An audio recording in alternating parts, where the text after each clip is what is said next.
Good morning friends, आप सभी को एमबी जीनियस चैनल की ओर से जोहार है। आज फिर से आपका भाई, आपका प्यारा दोस्त मुकेश कुमार आप लोगों के बीच में प्रेजेंट हुआ है दो टॉपिक लेकर के। कितना टॉपिक? तो दो टॉपिक लेकर के प्रेजेंट हुआ है। पहला टॉपिक जो है पहला टॉपिक है हवाई पावर शेयरिंग इज डिजायरेबल। यह जो टॉपिक है यह डायरेक्ट एक क्वेश्चन बनता है कि पावर शेयरिंग किसी भी कंट्री के लिए पावर शेयरिंग कितना जरूरी है। तो पहला टॉपिक ये रहेगा। और जो दूसरा टॉपिक रहेगा खलील डायलेमा का। खलील डायलेमा का दूसरा टॉपिक रहेगा जो एक स्टोरी है। उस स्टोरी में हम लोग देखेंगे कि एक कंट्री में क्रिश्चियंस और मुस्लिम लोग रहते हैं। लेबनान कंट्री में क्रिश्चियंस और मुस्लिम लोग रहते हैं। उन क्रिश्चियंस और मुस्लिम में बहुत टकराव होता है और दोनों में सिविल वार हो जाती है। इस टकराव के बीच में एक जेंट्स जो क्रिश्चियंस का होता है और एक लेडी जो कौन होती है तो मुस्लिम की होती है। उन दोनों के बीच में शादी हो जाता है और उन दोनों से एक तीसरा बच्चा पैदा होता है जिसका नाम है खलील। और उसी खलील की स्टोरी आज हम उसमें समझेंगे कि इतना टकराव के बीच में क्या उसके मम्मी और पापा एक दूसरे से अच्छे रिलेशन में रह पाते हैं या नहीं रह पाते हैं, और उस कंट्री में ऐसा क्या रूल्स रेगुलेशन वगैरह चलता है उसके बारे में भी हम समझेंगे। तो खलील डायलेमा जब हम पढ़ेंगे स्टोरी इस टॉपिक के बाद तब हम उसको समझेंगे। तो अभी जो स्टार्ट कर रहे हैं वह है हवाई पावर शेयरिंग इज डिजायरेबल।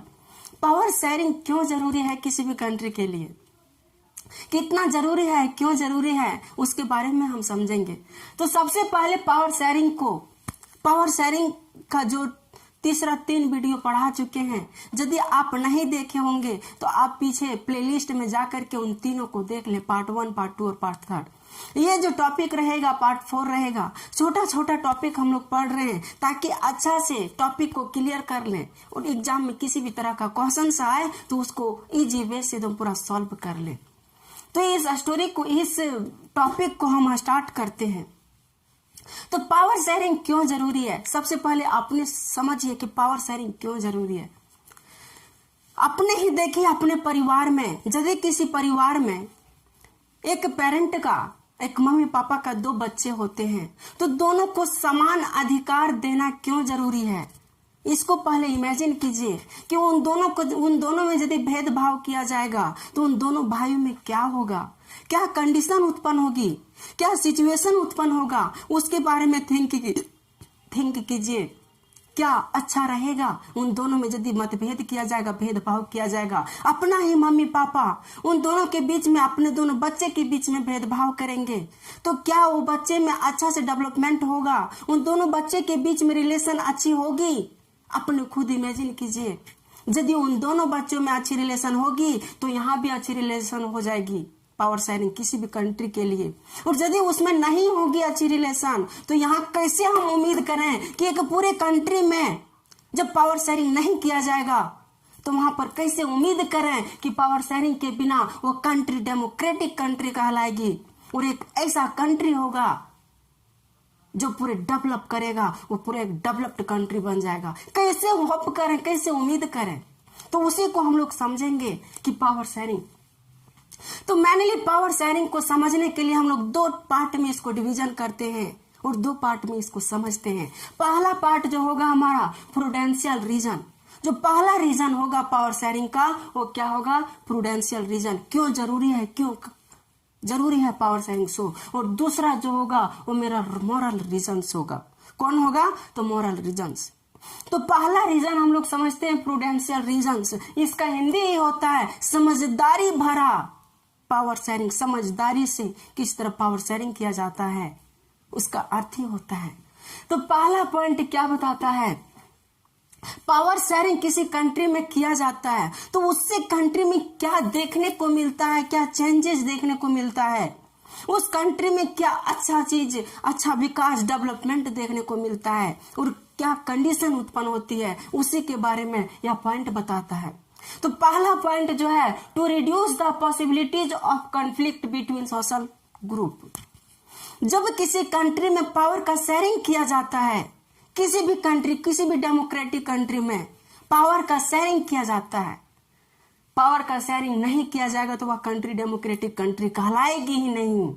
तो किसी डेमोक्रेटिक कंट्री में जब पावर का शेयरिंग किया जाता है तब क्या होता है, वहां जो कंडीशन उत्पन्न होती है कन्फ्लिक्ट होने की, जो सोशल ग्रुप के बीच में कन्फ्लिक्ट होने की जो कंडीशन क्रिएट होती है, यानी जो विद्रोह होने की कंडीशन उत्पन्न होती है, जो विद्रोह, जो लड़ाई झगड़ा एक दूसरे सोशल समाज में, सोशल ग्रुप्स में, एक दूसरे कम्युनिटीज में जो झगड़ा उत्पन्न होने की स्थिति उत्पन्न होती है वह टल जाती है। तो कब टलेगी, क्यों टलेगी? जब उस कंट्री में पावर का अच्छा से शेयरिंग किया जाएगा तब उसमें कन्फ्लिक्ट यानी विद्रोह होना टल जाएगा, यानी विद्रोह नहीं होगा।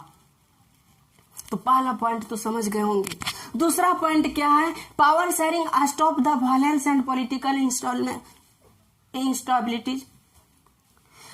दूसरा पॉइंट है कि पावर शेयरिंग किसी भी कंट्री को क्या करता है, तो जब किसी कंट्री में पावर शेयरिंग किया जाता है अच्छी वे से, अच्छी तरह से, दोनों कम्युनिटीज, जो भी कम्युनिटीज डाइवर्सिटी है उस कंट्री में, लैंग्वेज बेस्ड है, उसमें यदि पावर शेयरिंग अच्छा से किया जाता है तो वहां वायलेंस होने से रुक जाती है। जो हिंसा फैलती है वो हिंसा फैलने से रुक जाता है। हिंसा जैसे दो कंट्री में, हमारा ही इंडिया ले लेते हैं, इंडिया में यदि पावर का शेयरिंग अच्छा से नहीं किया जाता, यदि हिंदू लोगों को और मुस्लिम लोगों को समान अधिकार नहीं दिया जाता तो दोनों एक दूसरे से कट मरते ना। पूरे कंट्री में देखने को मिलता कि यहाँ हिंदू लड़ रहा है, वहां मुस्लिम लड़ रहा है, तो यहाँ ये लड़ रहा है क्रिश्चियन, तो यहाँ ईसाई मर रहा है। एक दूसरे से अपने भाई भाई ही लड़ता। यदि उसमें मतभेद भाव किया जाता तो, पावर शेयरिंग का अच्छी ढंग से डेकोरेट नहीं किया जाता तो वही है कि जब पावर शेयरिंग किसी कंट्री में कर दिया जाता है तो वहां जो वायलेंस होने की संभावना होती है और जो पॉलिटिकल इंस्टेबिलिटीज होता है, एक दूसरे पार्टी में जो लड़ने झगड़ने की जो संभावना होती है वो भी बढ़ जाती है, पॉलिटिकल इशू बढ़ जाता है, उस मुद्दा बढ़ जाता है जी। और उस कंडीशन में क्या होता है, श्रीलंका का हाल हो जाता है। श्रीलंका तो हम लोग देख चुके हैं, सिविल वार कैसा झेला सो देख चुके हैं ना, क्योंकि वहां पावर शेयरिंग का अच्छा से पावर का शेयर ही नहीं किया गया था। दोनों कम्युनिटीज के बीच में, सिन्हाला और तमिल लोगों के बीच में पावर का शेयरिंग ही अच्छा से नहीं किया गया था। यही वजह थी कि वहां सिविल वार हो गया था, हुआ था ना। तो उसी प्रकार जब किसी कंट्री में पावर का शेयरिंग नहीं किया जाता है तो वहां वायलेंस उत्पन्न हो जाती है और पॉलिटिकल इंस्टेबिलिटीज, पावर जो पॉलिटिकल इंस्टेबिलिटीज है, पॉलिटिकल ऑर्डर जो है वो बिगड़ जाता है, राजनीतिक व्यवस्था बिगड़ जाती उस कंट्री की। और तीसरा पॉइंट क्या है, तो तीसरा पॉइंट है कि मेजोरिटी कम्युनिटी में attractive option in the short run not long run. तीसरा पॉइंट बताता है किसी भी कंट्री में जो मेजोरिटी की सरकार बनती है वो अच्छा है। मेजोरिटी की सरकार यानी जनता, पब्लिक उसको चुन के भेजती है तो अच्छा है ना। हमारे ही कंट्री में बीजेपी की सरकार है। बीजेपी की सरकार कब बनी, जब हमारे पब्लिक ने उसको चुन करके भेजा मोदी जी को, तो वह बीजेपी की सरकार बनी। लेकिन वह जो सरकार बनती है किसी भी कंट्री के लिए, जो मेजोरिटी की सरकार होती है, वो कुछ ही टाइम के लिए अच्छा होता है, हमेशा के लिए नहीं, कुछ ही टाइम के लिए, यानी 5 साल 10 साल 15 साल के लिए अच्छा होता है। लेकिन वह मेजोरिटी कम्युनिटी की सरकार, गवर्नमेंट यदि लॉन्ग टाइम के लिए बन जाता है, लंबे समय के लिए, 50 60 70 साल के लिए, 50 60 70 साल के लिए यदि वह गवर्नमेंट किसी भी कंट्री का बन जाता है तो वह भी कंट्री पावर शेयरिंग अच्छा से नहीं हो पाता उस कंट्री में, और वह भी कंट्री एक डेमोक्रेटिक कंट्री नहीं कहा जा सकता, क्योंकि पब्लिक उब जाती है उस गवर्नमेंट की एक ही पॉलिसी, नया पॉलिसी को चाहती है। गवर्नमेंट क्या चाहती है, नया पॉलिसी क्रिएट हो, नया पॉलिसी बने और हम लोगों को जितना से अधिक बेनिफिट मिले, नया पॉलिसीज बन करके। क्योंकि गवर्नमेंट क्या चाहती है, गवर्नमेंट चाहती है कि नया पॉलिसी हो, नई सरकार आए, नया पॉलिसी कुछ दे। लेकिन जब एक ही गवर्नमेंट यानी 60 70 80 साल तक किसी एक कंट्री में राज करता है तो एक ही पॉलिसी से, उस गवर्नमेंट की पॉलिसी से गवर्नमेंट, हमारी जो पब्लिक है वो पब्लिक उब जाती है। पब्लिक चाहती है कि हमारा गवर्नमेंट चेंज हो। कब तक एक ही गवर्नमेंट हमारे कंट्री को रूल्स करेगा? तो वही यह पॉइंट बताता है कि किसी भी कंट्री के लिए मेजोरिटी की गवर्नमेंट जो है सो अच्छी है, मेजोरिटी की गवर्नमेंट होनी चाहिए, बट वो शॉर्ट टर्म के लिए होना चाहिए, लॉन्ग टर्म के लिए नहीं। यानी 5, 10, 15 साल के लिए तो ठीक है, 5, 10, 15 ईयर्स के लिए किसी भी कंट्री का गवर्नमेंट अच्छा है, लेकिन यदि वह गवर्नमेंट 60, 70, 80 ईयर्स के लिए बन जाती है तो वह कंट्री फिर पब्लिक लोग उस कंट्री का पब्लिक उब जाती है। अमेरिका में भी यदि हम लोग देखते हैं तो अमेरिका में एक राष्ट्रपति 2 ही बार चुनाव लड़ सकता है, एक पर्सन 2 ही बार राष्ट्रपति बन सकता है शॉर्ट टर्म के लिए। कहाँ? तो अमेरिका में। तो वहां पॉलिसी अच्छी है कि क्योंकि वहां जो राष्ट्रपति है शॉर्ट टर्म के लिए इसी पॉइंट पर बेस्ड है ना। तो ये भी पॉइंट आप लोगों को क्लियर हो गया होगा। अब हम लोग चलते हैं दूसरा रीजंस, मॉरल रीजंस। मॉरल मतलब क्या है? नैतिकता, कर्तव्य। मनुष्य का कर्तव्य होना चाहिए। डेमोक्रेटिक कंट्री में मनुष्य का भी अपना कर्तव्य बनता है कि हम भी डेमोक्रेटिक कंट्री में गवर्नमेंट का सपोर्ट करें, बनता है ना। तो पहला जो रीजन पॉइंट है इसमें मॉरल रीजंस में वह क्या है? पहला पॉइंट है power sharing is the very spirit democracy. किसी भी कंट्री के लिए पावर शेयरिंग एक आत्मा है। क्या है? एक आत्मा है। स्पिरिट मीन्स आत्मा। पावर शेयरिंग कितना इंपॉर्टेंट है किसी भी कंट्री के लिए। सत्ता का विभाजन जो किया जाता है, जो पावर हाई लेवल से हर लेवल में डिवीजन किया जाता है, पावर हर किसी को दिया जाता है। कितना पावर शेयरिंग नेसेसरी है, कंपलसरी है किसी भी कंट्री के लिए। देखो पावर शेयरिंग जो है सो एक स्पिरिट डेमोक्रेसी, एक आत्मा है। किसी भी डेमोक्रेटिक कंट्री के लिए वह आत्मा है। मान लेते हैं यदि हमारे शरीर से ही आत्मा को निकाल लिया जाए तो क्या हम जीवित रह पाएंगे? बताइए, आप जीवित रह पाएंगे? नहीं रह पाएंगे। तो जिस तरह हमें जीने के लिए हमारी आत्मा जरूरी है, उसी तरह किसी कंट्री के लिए, किसी डेमोक्रेटिक कंट्री के लिए पावर शेयरिंग जरूरी है। इसीलिए किसी भी कंट्री का पावर शेयर किया जाना चाहिए, तब वह कंट्री क्या कहलाएगा? तो एक डेमोक्रेटिक कंट्री कहलाएगी। दूसरा पॉइंट क्या है? दूसरा पॉइंट है people have your right to consult और गवर्नमेंट। यानी डेमोक्रेटिक कंट्री में लोगों को यह अधिकार होना चाहिए, हमारी जनताओं को यह अधिकार होना चाहिए कि हम अपने गवर्नमेंट से कंसल्ट करें, अपने गवर्नमेंट से मिलजुल कर रहे हैं उससे अपने बातों को शेयर करें, तब ने अपनी प्रॉब्लम गवर्नमेंट तक पहुंचा सकते हैं। और जब गवर्नमेंट को, हमारी पब्लिक को यह राइट्स ही नहीं दिया जाएगा, यह अधिकार ही नहीं दिया जाएगा कि आप गवर्नमेंट से नहीं मिल सकते, तो क्या वह डेमोक्रेटिक कंट्री होगा? नहीं होगा, वह भी डेमोक्रेटिक कंट्री नहीं होगा। हमारे इंडिया में क्या होता है कि जो भी पॉलिसीज है, जो भी हमारे एरिया है, तो इस एरिया का जो MP MLA जो इलेक्ट किया जाता है, जो चुना जाता है, वही MP को चुना जाता है। सेंट्रल लेवल पर यदि हम देखते हैं तो MP को चुना जाता है किसी खास एरिया से, और किसी खास एरिया के पब्लिक जो है, जनता लोग जो है, एक प्रतिनिधि, अपना एक प्रतिनिधि MP को चुनती है, और उस MP को कहाँ भेजती है? तो गवर्नमेंट के पास अपने प्रतिनिधि के रूप में। और वह प्रतिनिधि क्या करता है हमारे इंडिया में?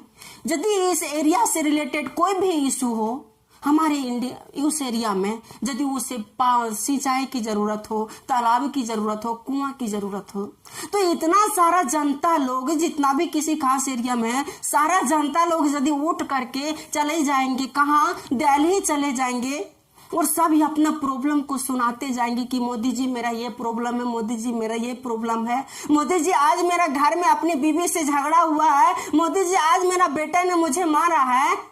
तो उतना प्रॉब्लम इतने सारे पब्लिक का क्या हुआ सॉल्यूशन निकाल पाएंगे? नहीं निकाल पाएंगे। इसीलिए क्या किया जाता है डेमोक्रेटिक कंट्री में, किसी खास एरिया से MP को चुना जाता है, और उस MP को अपना प्रतिनिधि के रूप में भेजा जाता है, और वहां पर सदनों में वह प्रतिनिधि हमारी क्वेश्चंस को, जो पब्लिक की क्वेश्चंस होती है, अपने एरिया में जो चीज की जरूरत होती है, उसको पब्लिक गवर्नमेंट तक पहुंचाती है, और गवर्नमेंट उसको पूरा करती है। गवर्नमेंट क्या करती है? उसको पूरा करती है। दैट मीन्स हम कह सकते हैं कि गवर्नमेंट से कंसल्ट करने के लिए हमको खुद ही जाने की जरूरत नहीं है, हमको खुद ही जाने की जरूरत नहीं है। यदि ऐसा खुद ही लोग चले जाने लगे तो पूरे इंडिया का लोग चले जाएगा वहां दिल्ली में, पता चलेगा कि जगह भी नहीं है खड़ा होने के लिए, होगा ना। तो इसीलिए क्या किया जाता है, एक एमपी को इलेक्ट किया जाता है और हम ये अपना प्रॉब्लम उस एमपी को बताते हैं, और वो एमपी जो हमारा प्रतिनिधित्व होता है, जो हमारा रिप्रेजेंटेटिव होता है, वह गवर्नमेंट को उस क्वेश्चंस को गवर्नमेंट के पास ले जाती है और गवर्नमेंट उसका सॉल्यूशन निकालती है और गवर्नमेंट जो भी प्रॉब्लम है उसको सॉल्व करती है ना। तो किसी भी डेमोक्रेटिक कंट्री में यही दूसरा पॉइंट है कि किसी भी डेमोक्रेटिक कंट्री में पब्लिक को यह राइट्स होना चाहिए कि गवर्नमेंट से कंसल्ट कर सके, डायरेक्टली नहीं तो इनडायरेक्टली ही सही। तो यह राइट होना चाहिए किसको, तो पब्लिक को। तो दूसरा पॉइंट वही है। और तीसरा पॉइंट है citizens have also responsibility to participate the government and ignore the violence and corruptions। Citizens का भी, जो हमारे नागरिक का भी, हमारी पब्लिक का भी यह रिस्पॉन्सिबिलिटी बनती है, यह जवाबदेह बनता है कि हम अपने डेमोक्रेटिक कंट्री में गवर्नमेंट का सपोर्ट करें। गवर्नमेंट का ही थोड़े ना है कि उसका भी रिस्पॉन्सिबिलिटी कि वही सिर्फ डेमोक्रेटिक कंट्री को पावर का शेयरिंग अच्छा से करेगा, वही सिर्फ डेमोक्रेटिक कंट्री को रूल करेगा। जब पब्लिक का सपोर्ट होगा नहीं तो गवर्नमेंट क्या करेगी। किसी भी कंट्री का गवर्नमेंट कुछ नहीं कर सकती जब तक उस कंट्री के पब्लिक उसको सपोर्ट नहीं करेंगे, तब तक किसी भी कंट्री का गवर्नमेंट कुछ नहीं कर सकती है। इसलिए किसी डेमोक्रेटिक कंट्री में पब्लिक का, सिटीजन्स का सपोर्ट जरूरी है। यदि वह सपोर्ट नहीं देंगे, यदि वह पब्लिक सपोर्ट नहीं करेंगे गवर्नमेंट का, तो वह गवर्नमेंट किसी भी कंट्री का डेवलप नहीं कर सकता और वह कंट्री डेमोक्रेटिक कंट्री नहीं कहलाएगी।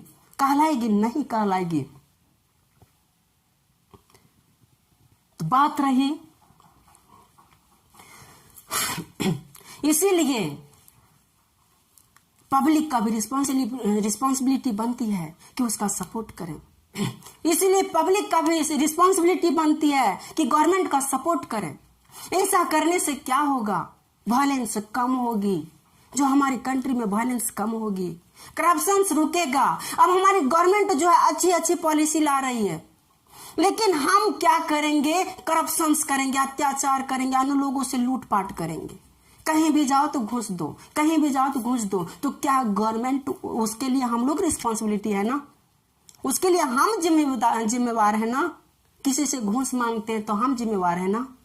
अब मान ले कि गवर्नमेंट अच्छा पॉलिसी ला रही है, लेकिन हम घर में ही एक दूसरे से झगड़ रहे हैं, अपनी मियाँ बीवी में ही झगड़ रहे हैं, अपने बच्चों में झगड़ रहे हैं, अपने पड़ोसी से झगड़ रहे हैं, अपने एक गांव दूसरे गांव से झगड़ रहे हैं। जब भी किसी कंट्री में एक गांव दूसरे गांव से एक अपना परिवार, अपना भाई झगड़ते रहे, तो क्या वह डेमोक्रेटिक कंट्री कहलाएगी।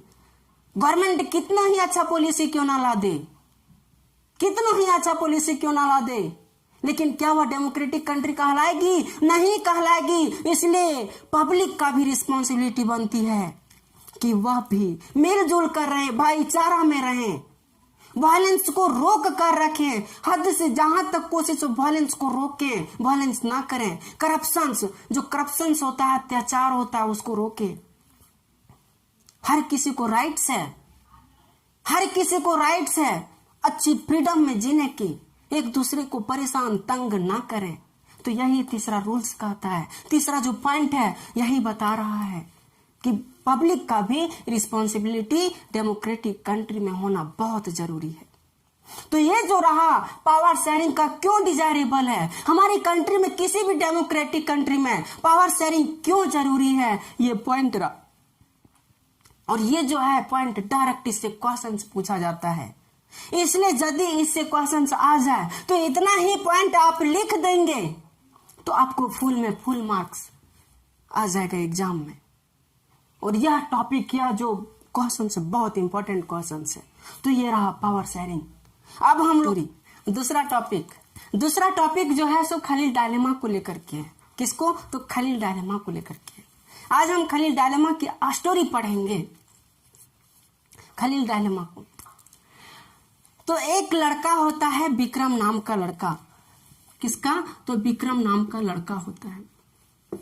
यह मोटरसाइकिल से कहीं जा रहा होता है, टू व्हीलर मोटरसाइकिल होती है, उस मोटरसाइकिल से कहीं जा रहा होता है और इसके पीछे वाइटल नाम का एक लड़का इसके पीछे बैठा होता है। तो जब गाड़ी पर कहीं जाते हैं तो नींद, बहुत अच्छी नींद आती है, क्योंकि बहुत सुहानी सुहानी हवा चलती है और उससे क्या होता है, हमें बहुत रिलैक्स मिलता है, हमारे शरीर को बहुत अच्छा एंजॉयमेंट हमें मिलता है और हमें बहुत अच्छी नींद भी आती है, प्यारी प्यारी नींद आती है और अपने सपनों में खो जाते हैं उस नींद में। तो इसी नींद को ना आने के लिए कि यह लड़का वाइटल कहीं सो ना जाए, इसीलिए विक्रम इसको एक यह स्टोरी सुनाता है और जो स्टोरी सुनाता है वह स्टोरी इसी खलील डालेमा पर है। इसी खलील डालेमा की स्टोरी यह विक्रम इसको सुनाता है। तो खलील डालेमा को जो पापा थे, कौन? जो पापा, फादर, डैड जिसको हम लोग आजकल बोलते हैं, बहुत लोग बोलते हैं डैड। तो जो इसके पापा थे वह खलील डालेमा के पापा एक क्रिश्चियंस कम्युनिटी से बिलोंग करते थे, एक क्रिश्चियंस रिलीजन से बिलोंग करते थे और इसकी जो मम्मी थी वह मम्मी सुन्नी मुस्लिम थी। कौन थी? तो सुन्नी मुस्लिम। इन मम्मी और इसके पापा के बीच में प्यार हुआ, इन दोनों में शादी हो गई। क्या हो गई? शादी हो गई। और उस टाइम इन दोनों के बीच में, यानी क्रिश्चियंस और सुन्नी मुस्लिम के बीच में बहुत टकराव था। दोनों के बीच में बहुत टकराव, मैंने एक दूसरे के कट्टर विरोधी थे। क्या थे? तो कट्टर विरोधी थे। फिर भी इन दोनों के बीच में प्यार हुआ और प्यार करके इन दोनों ने शादी कर लिया। अब शादी कर लिया तो इन दोनों से एक बच्चा पैदा हुआ और उस बच्चे का नाम ही है खलील। क्या है? तो खलील। तो जो खलील था वो खलील कहाँ के रहने वाले थे? तो बैरट शहर के रहने वाले थे, बैरट के। और ये जो बैरट पड़ता है वो लेबनान में पड़ता है। कहाँ? तो लेबनान में पड़ता है। एक बार क्या होती है यहाँ पर कि सिविल वार हो जाता है, क्रिश्चियंस और मुस्लिम लोगों के बीच में सिविल वार हो जाता है और दोनों के बीच में घमासान युद्ध होती है, बिल्कुल श्रीलंका की तरह। श्रीलंका में हम लोग देखे थे ना कि सिविल वार हुआ था और वहां कितना हानि हुई थी। श्रीलंका में तमिल लोग और सिन्हाला लोगों में कितना कष्ट हुआ, दोनों को कितना नुकसान झेलनी पड़ी थी, दोनों के लोग मारे गए थे। किसी भी कंट्री में यदि सिविल वार होता है तो एक समुदाय के नहीं, एक कम्युनिटी के नहीं, बल्कि दोनों कम्युनिटीज के लोग मारे जाते हैं। तो वही हुआ यहाँ, जब सिविल वार हुआ तो कई लोग यहाँ से भाग गए, कई लोग यहाँ से भाग गए और जो लोग बच गए उन लोगों ने फैसला लिया, लेकर के एक दूसरे से मिल करके एक फैसला लिया कि एग्रीमेंट लाने की, समझौता करने की कोशिश किया कि अब जो हमारे कंट्री में हो गया सो हो गया, अब हम अपने भाईचारा में रहेंगे और आज के बाद से जो झगड़ा जो भी पिछला हो चुका है पास्ट में उसको भूल करके भाईचारा की दोस्ती निभाएंगे। इन दोनों ने साथ होने की एग्रीमेंट किया और दोनों में समझौता हुई, एग्रीमेंट हुआ और इस एग्रीमेंट में फैसला लिया गया कि जो भी इस एग्रीमेंट के तहत किसी भी कंट्री में चलाने के लिए, किसी भी कंट्री को चलाने के लिए मिनिस्टर होते हैं, प्राइम मिनिस्टर हो गया, प्रेसिडेंट होते हैं, होम मिनिस्टर वगैरह होते हैं। ये हम अपने कंट्री में भी देख रहे हैं, होता है ना। हमारी कंट्री डेमोक्रेटिक कंट्री है तो यहाँ भी मिनिस्टर है, गवर्नमेंट है हमारी। तो किसी भी डेमोक्रेटिक कंट्री में तो गवर्नमेंट होना ही चाहिए। तो यहाँ भी जब फैसला लिया गया, एग्रीमेंट किया गया, तो उस एग्रीमेंट के तहत यह फैसला लिया गया कि जो भी प्रेसिडेंट बनेगा वह प्रेसिडेंट क्रिश्चियंस के बनेंगे। किसके? तो क्रिश्चियंस के। वह क्रिश्चियंस के प्रेसिडेंट हो गए, क्रिश्चियंस कम्युनिटी के, रिलीजियन के। और जो प्राइम मिनिस्टर होगा किसका? तो प्राइम मिनिस्टर जो होगा वो सनी मुस्लिम होगा। जो सुन्नी मुस्लिम था मुस्लिम होगा। मुस्लिम में दो तरह के होते हैं, एक सुन्नी मुस्लिम, एक शिया मुस्लिम। तो सुन्नी मुस्लिम ही प्राइम मिनिस्टर बनेंगे। कौन? तो सुन्नी मुस्लिम। इस एग्रीमेंट के तहत यह फैसला लिया गया। और जो डिप्टी प्राइम मिनिस्टर होगा, कौन? डिप्टी, जिसको उप प्रधानमंत्री कहते हैं हिंदी में। जो उप प्रधानमंत्री होगा वो क्रिश्चियंस से होगा। कौन होगा? क्रिश्चियंस। हम जानते हैं हमारी कंट्री में, चाहे कोई भी डेमोक्रेटिक कंट्री में, प्राइम मिनिस्टर को ज्यादा पावर होती है। भले हमारा पोस्ट, हमारा कंट्री का सर्वोच्च पद प्रेसिडेंट का होता है, सबसे ऊंचा पद प्रेसिडेंट का होता है, लेकिन सबसे अधिक जो पावर होती है वह पावर किसका होता है? तो प्राइम मिनिस्टर का होता है ना। तो वही प्राइम मिनिस्टर का जब सुन्नी मुस्लिम प्राइम मिनिस्टर बनाया जाए तो उसका जो डिप्यूटी प्राइम मिनिस्टर बनेगा वह कौन बनेगा? तो क्रिश्चियंस लोग बनेगा। इन दोनों के बीच में फैसला लिया गया। और जो स्पीकर बनेगा, जो अध्यक्ष बनेगा, वह अध्यक्ष स्पीकर कौन होगा? तो वह शिया मुस्लिम का होगा। जो मुस्लिम का दूसरा कम्युनिटीज था शिया मुस्लिम, उसी शिया मुस्लिम का कौन होगा? तो स्पीकर होगा। यह फैसला लिया गया और इस कंट्री को रूल किया जाएगा। लेकिन ये जो खलील थे इस फैसला से बिल्कुल सहमत नहीं थे। यह भी एक बहुत बड़े लीडर थे। कौन? खलील लीडर थे, बड़े लीडर थे। इस फैसला से यह सहमत नहीं हुआ। इनका कहना था कि जब तक दोनों में समझदारी नहीं होगी तब तक दोनों में झगड़ा उत्पन्न होते रहेगा, चाहे वह किसी भी तरह का एग्रीमेंट क्यों ना करे। हमारे मम्मी और पापा, हमारे जो मॉम और डैड है, पेरेंट्स जो हैं, अलग अलग रिलीजन होने के बावजूद उन दोनों के बीच का प्यार जब देखते हैं तो लगता है दोनों आंख का प्यार है, दोनों आंख का प्यार है। जिस तरह दोनों आंख, पहला आंख यदि बंद किया जाएगा तो दोनों आंख नहीं रह सकता बिना खोले। जब दोनों साथ में चलती है, एक पलक झपकेंगे तो दोनों बंद होगा, खोलते हैं तो दोनों खुलता है, होता है ना। तो जिस तरह आंखों का दोस्ती होता है, उसी तरह इसकी मम्मी और पापा का दोस्ती था, फ्रेंडशिप था, हस्बैंड और वाइफ का रिलेशन था, अलग रिलीजन होने के बावजूद। क्यों? क्योंकि इन दोनों में समझदारी थी। क्या थी? समझदारी थी। तो इनका कहना था कि भले एग्रीमेंट हो गया, लेकिन क्या पता कि यह जो एग्रीमेंट हुआ है इससे हमारी कंट्री को शांति मिलेगी। ऐसा तो नहीं है कि एग्रीमेंट के तहत हमारी कंट्री को शांति मिल जाए, नहीं ना होगा, नहीं। इनका कहना था कि जिस तरह डेमोक्रेटिक कंट्री में इलेक्शन होता है उसी तरह इलेक्शन किया जाए और इस इलेक्शन के द्वारा मिनिस्टर को चुना जाए।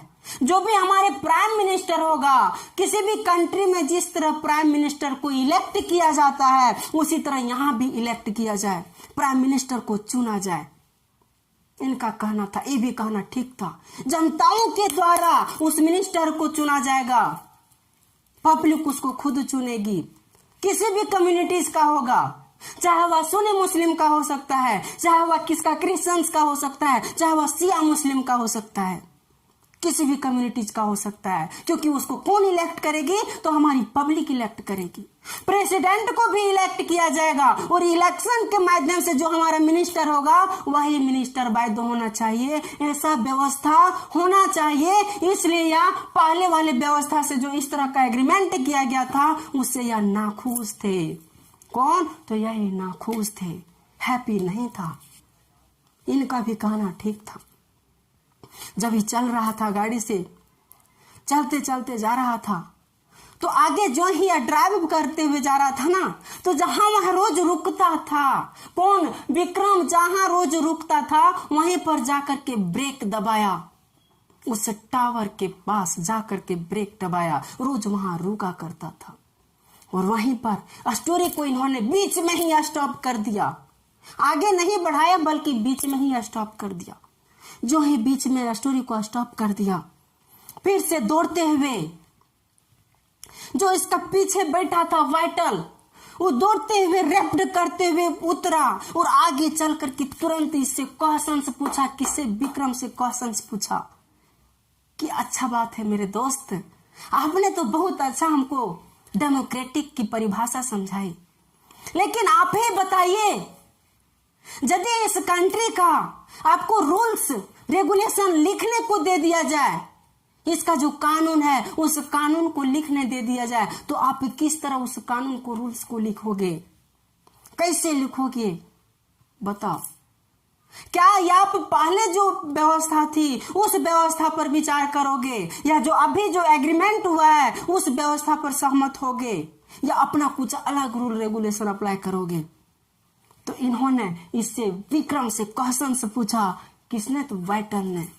लेकिन विक्रम ने इसका क्वेश्चन नहीं दिया, क्वेश्चंस का रिप्लाई नहीं दिया। और ये रिप्लाई किन के लिए छोड़ दिया? तो उन सारे स्टूडेंट लोगों के लिए जो इस चैप्टर को पढ़ा है, जो पढ़ रहा है, पावर शेयरिंग को जो पढ़ रहा है, उन लोगों के लिए यह क्वेश्चन है कि यदि लेबनान की रूल्स को आप लोगों को लिखने के लिए दे दिया जाएगा तो आप क्या रूल लिखिएगा? क्या जो पहले जो व्यवस्था थी उस व्यवस्था अच्छा था, कि जो व्यवस्था एग्रीमेंट हुआ था वह एग्रीमेंट अच्छा था, कि यह जो इन्होंने बताया था किसने?